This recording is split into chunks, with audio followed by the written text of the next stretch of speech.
이 시편 42편 오늘 읽으니까 저는 또 새롭습니다. 5절, 11절 이 말씀이 내가 한 50대 중반쯤에 정말 힘들었어요. 여기 계단을 못 올라갔어요. 무기력증과 목회 뭐 이런 거 어떤 의미를 찾을 수가 없어요. 신체적으로도 계단을 못 올라갈 정도로 그런 시기가 있었어요. 그런데 여러분들에게 표시를 낼 수가 없잖아요. 나 몸도 마음도 심령도 완전히 바닥이었어요. 그런데 이 5절 내 영혼아 네가 어찌하여 낙심하며 어찌하여 네 속에서 불안해하는가, 이게 그냥 그대로, 이건 뭐 설명 필요 없이 내 심정과 이 시인의 심정이 그냥 하나가 되는 거예요.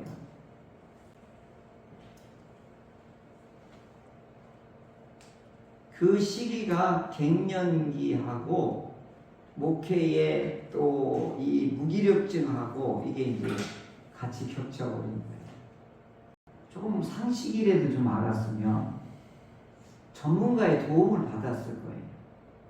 상담도 좀 하고, 제가 왜 이런지 나도 나를 모르겠습니다. 이게 도움을 받았어야 되는데 왜 이렇게 힘들지?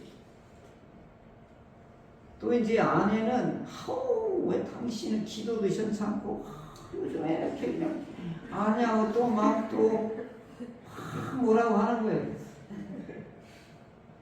그러니까 이중으로 이제 겪는 이제 그거란 말이에요. 목사 그러면 되느냐고. 이게 이제 죽이는 거예요. 근데 이게 아내한테도 설명이 안 되는 거야. 나도 내가 왜 이런지를 모르는데. 나중에 이제 그 미국에 있는 친구 교수, 이학준 교수님하고 얘기를 하다 보니까 이게 이제 맞떨어뜨려진 거예요. 근데 미국은 감기처럼 얼른 이런 우울증이 오고 낙심이 되고 불안하면 얼른 어떻게 해요? 내과에 가서 바로 우리가 진료를 받든지 하는 거와 똑같이 하는데, 오늘 우리들은 그런 상담을 받으러 가면 이런 의식이 있단 말이에요. 성도들 중에서도 그렇고 우울증이 지금 엄청나대요, 한국에 지금. 그런데 상담을 받고 도움을 받고 회복하라고 하면 전부 이렇게 생각한다는 거예요. 그러니까 혼자 나홀로 이 어려움을 겪고 있는 것이지. 근데 이제 이런 의식을 좀 우리가 좀 빨리 바꿔야 돼요. 왜 감기 걸리면 얼른 병원에 가는 게 지혜로운 거잖아요. 빠를수록 좋잖아요. 병을 왜 키우냐고요. 되게 남자들도 그렇고 여자들도 그렇고 우울의 특징이 뭐냐면 살고 싶지 않다예요.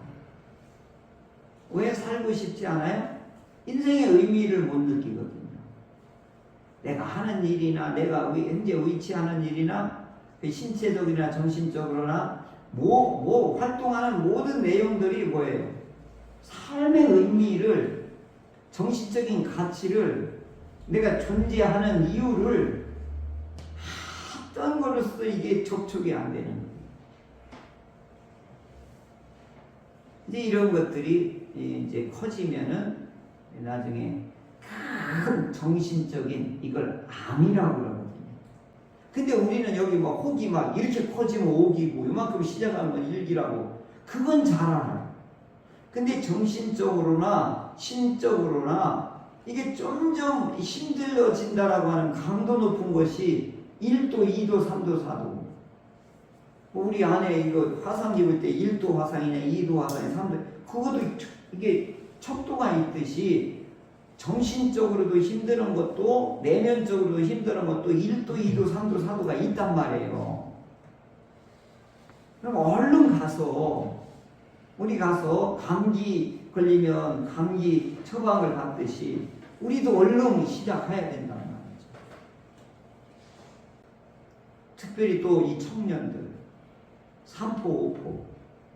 이게 젊은이들이 이 우울증에 지금 일본의 사토리 시대 애들처럼 그렇게 방에서 나오지를 않는 거예요. 이런 현상들이 지금 있고, 지금 이 코로나 이후로 또 경제적인 여건 어려움으로 인하여서 우리 사회 전체가 지금 이런 깊은 우울의 수렁으로 쭉 빠져들어가고 있는 거예요. 진짜 엄청 심각한 거예요.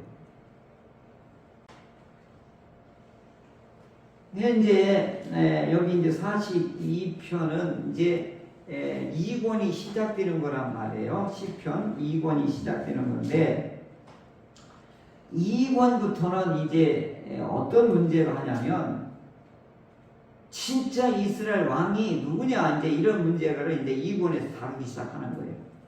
진짜 중요한 게 뭐냐, 현대 위기 중에 아까 그 가정의 붕괴의 위기가 일본이기도 한데 또 위기가 뭐냐면 통치권 부재의 위기라고 그래요.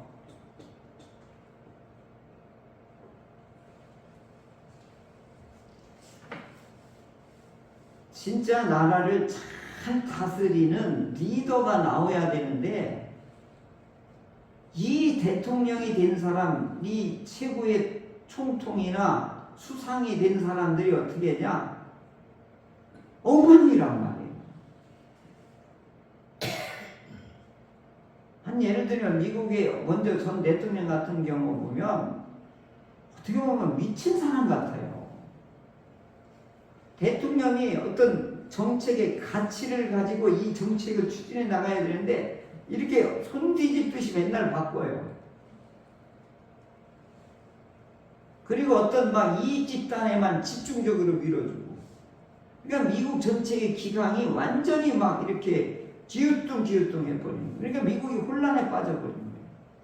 그러니까 한마디로 하면 지도자가 미친 사람처럼 이런 대통령이 되면 그 나라가 세계 전체가 요동을 치는 거예요. 그러니까 바른 대통령, 바른 지도자, 바른 통령, 바른 통치권을 행사할 수 있는 이런 분들이 나와야 돼. 지금은 이게 위기에 복잡한 거예요. 전부 자기 나라의 이익을 위해서 세계 질서를 그냥 뭉개져도 상관없다는 거예요. 그러니까 오늘 우리들이 이런 뭐 예전에도 있었지만 오늘 이 시대가 더 심각해지고 하니까 어떻게 거기에 있는 흑수저들, 민초들은 아주 인생에서 정말 고통스럽게 지내게 되는 거지. 이런 이제 상황 속에서 이제 이 시편 2권에 시작되는 부분도 이런 위기를 맞이했던 이분들의 이제 이 속에서 개개인들이 하나님을 잘 믿어보고 하나님의 백성으로 거룩하게 살려고 했던 사람들의 몸부림이 여기서 나오는 거예요. 그러니까 오늘 우리가 잘 살아보려고 하나님의 백성으로 거룩한 제사장으로 왕같은 제사장으로 잘 살아보려고 할 때 오는 엄청난 도전이 이 시편 2권의 이 고라자손의 마스길에 나오는 이 시편의 내용하고 오늘 우리들이 살아가려고 바르게 살아보려고 하는 오늘 우리들의 고통이 아주 흡사한 거예요. 자, 이제부터 이제 한번 보겠습니다.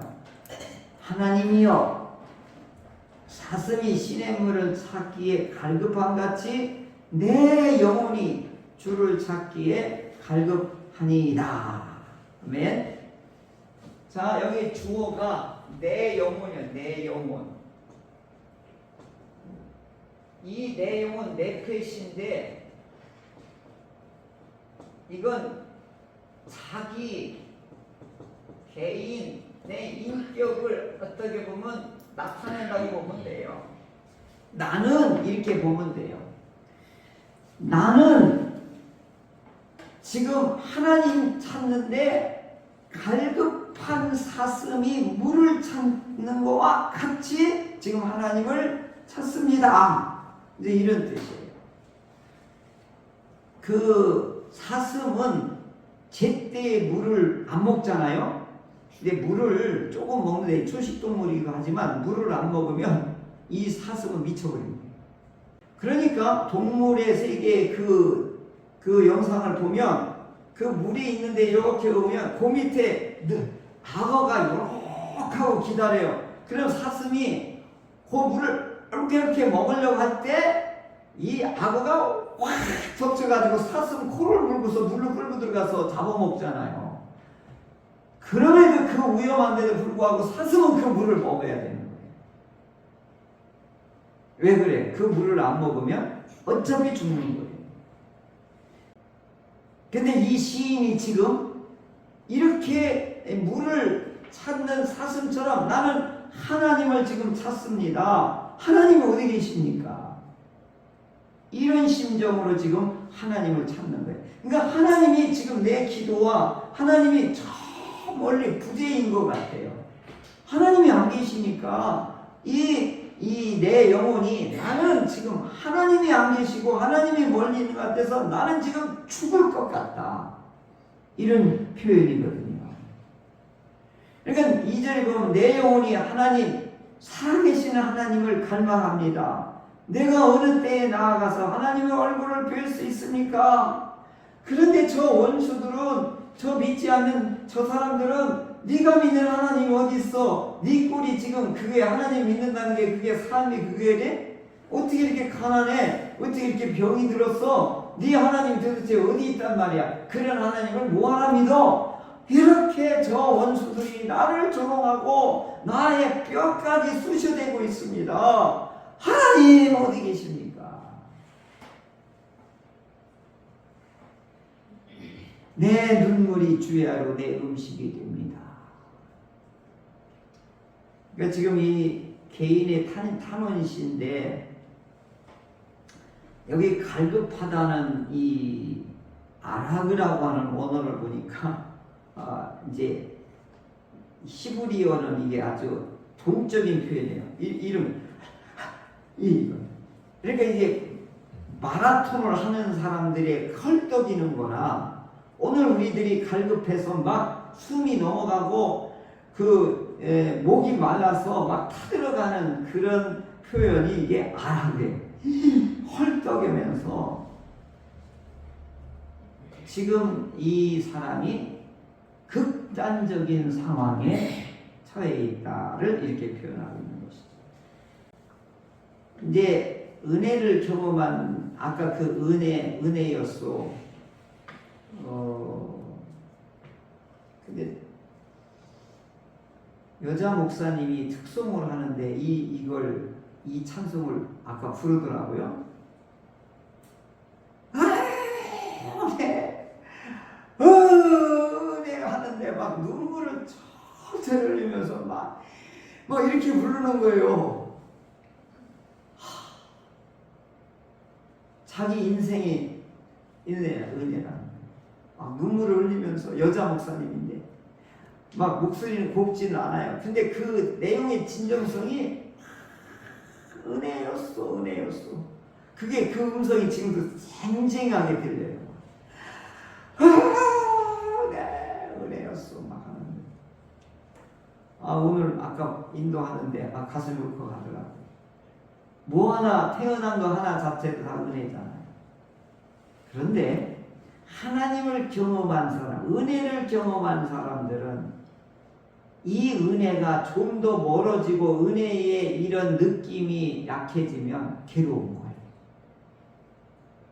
진짜 괴로운 거예요. 사슴이 시냇물을 목숨 걸고 찾는 것처럼 하나님을 찾게 되는 거죠. 오늘 모든 일이 돌아가는 게 은혜로 느끼는 사람은 하나님의 손길을 삶의 현장에서 구체적으로 느끼는 분들이에요. 아침 해 뜨면 아침이고 해 지면 저녁이지 뭐 이건 은혜를 모르는 거예요. 걷는 거, 누워 자는 거, 밥 먹는 거, 예배당 나와서 하나님을 예배하는 거 이게 엄청난 사건인 거예요. 이병란 사모님 병실에 누워보니까 집이 얼마나 좋은지 모른다. 공기가 달라, 공기가 달라, 막 이러시는 거예요. 이게 당연한 게 아닌 거예요. 감사의 반대말이 뭔지 알아요? 다 당연하지. 이렇게 함께 예배드린 거, 내가 설교할 수 있는 거 은혜고, 여러분 또 설교 들을 수 있는 거 은혜고, 앞에 찬양 인도하는 거 이거 은혜인 거예요. 아무나 하는 게 아니에요. 그런데 그런 은혜의 하나님이 나한테 지금 안 느껴져. 내가 가르치는 제자 중에 하나다. 나는 그렇게 매일 기도하는데 하나님은 왜 나의 기도를 안 들어주세요? 막 이래요 맨날. 근데 뭐라는 줄 알아요? 좀만 기다려봐.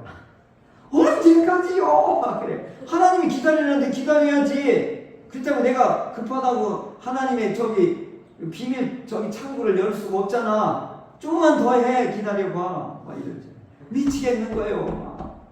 나이는 들어가는데.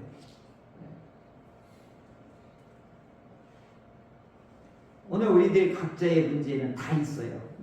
그러니까 눈물이 주야로 내 음식이 되는 일들이 다 있다고요. 없는 사람이 어디 있어요? 이 땅에 살아가는 동안에. 죽는 사람 외에는 다 있단 말이에요. 눈물이 음식이 되는 경우가 다 있단 말이지요. 이렇게 하나님 어디 계십니까? 이제 이 시인이 이렇게 막 하나님 앞에 절규하고 호소를 하는데, 이분이 4절에 가보니 과거에 안식일을 지키며 성도들과 함께 동행하며 감사의 소리를 내며 하나님의 집에 갔던 그 일을 기억하며 내 마음이 상합니다. 그때 예배드리고 그때 제사 드릴 때가 좋았는데 그것만 생각하면 지금 더 힘들고 어렵습니다. 하나님 어디 계셔요? 지금 이거예요. 그래서 5절에 이렇게 나와. 내 영혼아 네가 어찌하여 낙심하며 어찌하여 내 속에서 불안해해? 너 하나님께 소망을 두자. 하나님이 도우실 것이다. 그래서 우리 계속해서 찬송하자 라고 하면서 과거에 나를 만나주시고 과거에 은혜를 베푸셨던 그 하나님으로 인하여서 찬송하자라고 내 속에서 두 인격이 지금 어떻게 해요? 막 낙심하고 불안해하는 내 인격과 또한 한쪽에서는 일어나라 일어나라고 하는 격려하는 두 자아가 지금 내 속에서 전쟁을 벌이고 있는 거예요 지금. 그러니까 여기 굉장해요. 1번 자아, 낙담하는 자아, 그죠? 어찌하여 불안해하는가 하는 이 자아. 또 두 번째 뭐예요? 믿음의 자아. 이게 격려하는 자아가 내 속에서 지금 두 자아가 지금 어떻게 씨름을 하고 있는 거예요. 이걸 바울도 이렇게 표현해요. 그죠? 7장, 로마서 7장에서 육체의 소욕과 성령의 소욕이 내 안에서 지금 레슬링을 하고 있다. 막 기자비를 하고 있다. 나는 저 낙담하는 자아가 나를 자꾸 끌고 간다. 나는 괴롭습니다. 라고 사도 바울도 이런 고백을 해요. 지금 이 고라의 이 시인도 이 고민을, 이 고통을 지금 호소하고 있는 거죠. 사랑하는 성도 여러분, 목사도 그렇고 여러분 그렇고 이 두 영혼이, 두 자아가 내 속에서 격려하는 자아가 불안해하는 자아가 둘이 지금 격렬하게 싸우고 있는 것이 신앙이라는 말이에요. 이게 신앙이에요. 신앙했다고 다 꽃길로 가는 게 아닌 거예요. 왜 낙심하지? 그러니까 어떻게 해요? 너 하나님께 소망을 둬. 이렇게 안 되는데 하나님께 소망을 두라니까 이 두 놈이 내 안에서 싸워. 내가 이 예화를 자꾸 들잖아요. 내 안에 싸나운 개하고 착한 개가 두 마리가 있어요. 싸우면 누가 이겨요? 사나운 개하고 착한 개가 내 안에서 막 으르렁거리고 싸워. 어떤 개가 이겨요? 먹이를 많이 주는 개가 있지. 착한 개에게 먹이를 많이 주면 착한 개가 싸나운 개를 이긴다 이 말이죠. 저는 이 비유가 내 영혼 안에서 두 자아가 항시 으르렁거리며 싸우는 거예요 이게. 그런데 갑자기 사고를 당하고 교통사고를 당하고 집사님 막 그 회사에서 그렇게 크게 다치고 막 여기 암덩어리가 생기고 막 여기 뭐 대상포진이 생겨봐요. 그러면 누가 이기는 거예요? 낙담이 이긴다고. 낙담이. 그럴 때 어떻게 하냐? 이 격려하는 게 이 믿음의 자아에게 먹이를 줘야 되는 거예요. 뭐요? 너는 하나님께 어떻게 하라? 소망을 두라. 이렇게 이 먹이를 줘야 되는 거예요.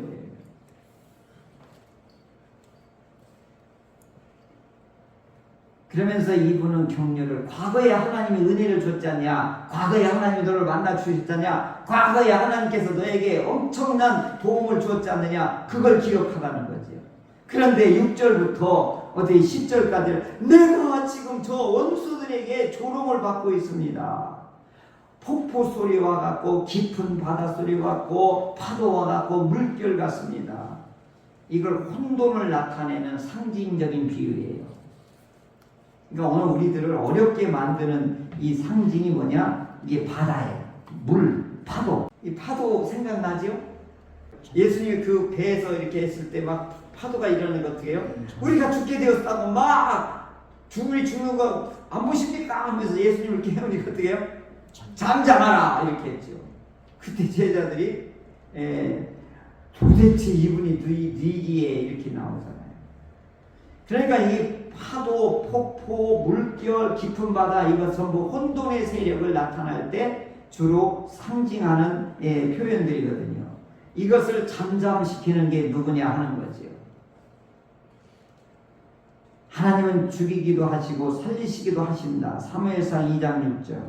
그러니까 하나님은 생명과 죽음의 주관자다라고 이제 말을 하고 있는 건데, 물이라고 하는 것은 양날의 칼과 같아요. 적당히 있을 때는 생명이 되고 이게 막 많아지면 어떻게 돼요? 홍수가 될 때는 어떻게 해요? 무서운 이게 사망이 되는 거죠. 그러니까 물은 항시 적절하게 있어야 되는 거죠. 그러니까 하나님의 은혜도 적절해야 되는 거예요. 너무 세면 죽고요. 너무 없어도 죽어요. 하나님의 은혜는 잔잔해야 되는 거죠. 네. 그러면서 이 시인이 지금 가장 어려운 게 뭐냐면, 네 하나님이 어디 있느냐 하는 원수들, 주변의 사람들이 조롱하는 게 제일 견디기 어렵다는 거예요. 오늘 예수 믿기 가장 힘든 게 뭔지 알아요? 네가 믿는 하나님이 어디 있냐 이거예요. 네가 그렇게 하나님께 봉사하고 충성하고 기도하고 열심을 내는데 네 삶이 변화된 거 없고 축복받는 게 없지 않냐? 그러니까 하나님이 없는 거 아니야. 나처럼 맨날 놀고 성상 가고 부어라 마셔라 마늘 다 즐기는데 너는 나보다 못 살지 않느냐? 이렇게 조롱하는 거예요. 이게 견딜 수 없다는 거죠. 저 사람들이 나를 이렇게 조롱하는데 하나님 왜 멀리 계셔서 왜 내 기도에 응답 안 하고 하나님 나를 왜 낙심케 하십니까? 이게 오늘 이 시인의 절규인 것입니다. 그러니까 10절에 보면 그들의 말이 내 뼈를 찌르는 칼 같다. 이 표현이 정말 아주 리얼하지요. 네 하나님 어디 있어? 이게 안 믿는 사람들이 조롱해요. 이 사람들에게 댕구 다칠 때가 있는데, 그렇게 조롱하던 사람, 옛날에 우리 대한민국에 복음이 상륙할 때 중하층으로 들어왔어요, 복음이. 그런데 그때 백정, 그 다음에 그 집에 모슴, 하인들, 중층 이하들이 이렇게 받았거든요. 근데 양반들은 다 이렇게 또 부려먹었어요. 근데 이게 한 세기도 바뀌기 전에 다 이게 역전이 되거든요. 그 모슴 아들들이 뭐예요? 지금 장관 되고 다 사회의 지도층이 되고, 그 옛날 양반했던 사람은 다 어떻게 됐어요? 지금 이 사회 지도층 중에 보면 전부 기독교 가문의 사람들이 대거 등장하는 거예요. 멀리 보여야 돼요. 하나님의 은혜는 말씀은 반드시 이루어지는 거예요. 하나님의 뜻은 반드시, 그래서 하나님은 신실하다고 그러잖아요. 신실하신 하나님. 저는 이 말을 요즘 새롭게 해석해 주는 게 너무너무 고마워요. 이 신실하신 하나님이 뭐냐? 견고한 사랑의 하나님이라는 뜻이에요. 무슨 사랑이요? 흔들리지 않고 변개함이 없고 취소가 없고 한번 하시겠다 하면 하나님은 견고하게 흔들림 없이 반드시 이루시는 하나님. 이게 신실하신 하나님인데 이 번역보다는 견고한 사랑의 하나님이라는 게 훨씬 더 와닿아요. 그러니까 3대, 4대, 5대까지 하나님의 견고한 사랑은 이어져 가는 거예요. 할렐루야. 내 대해서 끝나는 게 아니다 이 말이에요. 그러니까 오늘 내 신앙이, 오늘 견고한 하나님의 바라봄이 나의 도움을 주시는 그 하나님께 소망을 둘 때 하나님은 반드시 신실하신 하나님, 견고하신 사랑의 하나님이 책임져 주시는 거예요. 그러니 내 영혼아, 네가 어찌하여 낙심하며 어찌하여 내 속에 불안해해? 하나님께 소망을 두자. 하나님이 나타나 도와주실 것이다. 하나님을 여전히 우리 찬송하자 라고 이렇게 끝맺히는 거예요. 여전히 찬송하자. 이게 뭐예요? 하나님께 감사하자. 여기에 이 시인이 좋아하는 다음에 뭐예요? 하나님이 나타나 도우실 것이다. 그렇게 멀리 있는 것 같고 하나님이 안 계신 것 같고 너를 외면한 것 같은 하나님이 아니다 이거예요. 반드시 어떻게 해요? 나타나셔서 너를 어떻게 한다? 도우신다. 그분에게 뭘 줘라? 소망을 줘라. 할렐루야. 오늘 인생은 내가 경영하고 운영하는 게 결코 아니에요. 은혜로 되어지는 겁니다. 은혜로